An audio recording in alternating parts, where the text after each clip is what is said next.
Hi అందరికీ నమస్కారం. నా పేరు శ్రావణి. సాయి, నీకు ఒక విషయం తెలుసా? ఏంటి శ్రావణి? నీకే కాదు, చాలా మందికి చెప్పాలనుకున్నా. చాలా మంది భార్య భర్తలు ఉంటారు. భార్య ఏమో భర్త కోసం ఎంతో ప్రేమగా వంట చేస్తుంది. బట్ భర్త అప్పుడు ఏంటి వంట ఇలా చేసావు, అస్సలు బాగాలేదు అంటాడు. అప్పుడు భార్య చాలా అంటే చాలా హర్ట్ అవుతుంది.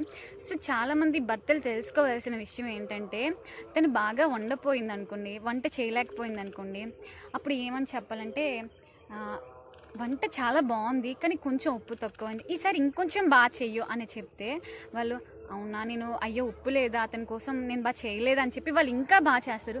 చాలామంది చేసిన పొరపాటు ఏంటంటే, వంట ఏంటి ఇలా చేసావు, అసలు ఏం బాగుంది, ఇది ఎవరైనా తింటారా అని అంటే ఎవరండి చాలా అంటే చాలా బాధపడతారు కదండి. ఒక్కసారి మీరే ఆలోచించండి. ఒక్కసారి వంట బాగా చేసావు, ఇంకొంచెం బాగా చేస్తే ఇంకా బాగుంటుంది అనండి, అసలు మీ ఆవిడ గారు ఎంత హ్యాపీగా ఫీల్ అవుతారో. సో ఒకసారి ఇలా చెప్పి చూడండి. Please like, share and subscribe my channel. Thank you.